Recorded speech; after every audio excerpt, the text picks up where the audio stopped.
Hey, how's it going? It's Zap, and I want to make this quick video to address a question that was asked of me as a realtor. And the question was, should I wait for the market to crash or correct before I buy a house? So I wanted to address that question with 4 quick points. The first one is, waiting for the market to correct or crash is a guess. All right, there's some indicators, but no one really knows for sure. And then by the time we kind of know it's corrected, you're kind of past that hump. So a couple of things with that is, let's say, for example, the market right now is at a 7, and we don't know if it's at a 7, 8, 9, 10 out of 10, but let's say it's at a 7 and it goes up to 10, and that takes a couple years, and it goes back down to 7, and that takes a couple more years, and then it finally goes down to 6 or 5.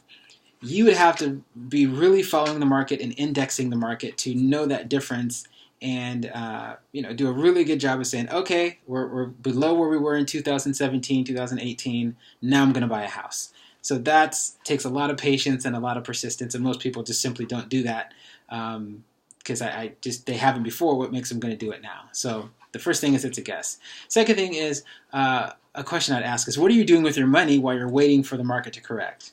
Most people are spending it, right? They're not saving it. They're not investing it or putting it away for that purchase. They're simply just spending that money. So most people aren't disciplined enough to be patient for the market to correct if and when it does correct, and then have that money just stacked up ready to go to buy a house. The third thing, and the biggest thing I think people miss, is interest rates.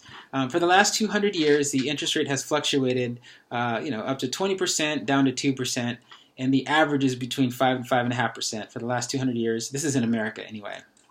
So right now, interest rates are on high 3s, low 4s, depending on your credit score and how much you put down. And so if you, for example, had a $450,000 loan today at a 4% interest rate, your monthly payment's roughly $3,000. And your total interest paid over the life of a 30-year loan would be around $310,000. If you took that same house, that same loan, and said, hey, we're waiting for a crash, or let's say the market crashes, and you get a 10% discount. So instead of paying $100,000, you only paid $90,000.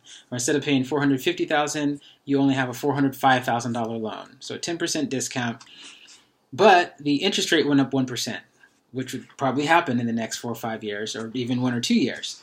So 5% interest rate on that same exact discounted house, you still pay $3,000 a month, so your payment's going to be exactly the same in a market crash or currently. The only difference is, instead of paying $300,000 roughly in interest over the course of that 30-year loan, you're going to pay closer to $400,000. I think it calculates out to like $375 and some change. So essentially, you're paying more for a house by waiting for the market to correct, because your interest rate is going to be higher in 2, 3, 4, 5, 6 years from now, presumably. So that's something to consider when waiting to buy a house. The fourth thing is, and I have to be transparent, I've certainly purchased property in 2010, 2011, 2012 when the market was really low, but I also just bought a house last week in 2017. So it's not when you buy, it's really how you buy. And how you buy the house is really going to determine if it was a good purchase or not. So the house I bought in 2010 and the house I bought last week were both very good purchases. Both of them will make me money or have made me money. And it's not so much as I got to stop buying houses now because it's 2017. It's more so I have to be strategic about how I'm buying houses, whether it's 2010 or 2017 or 2020.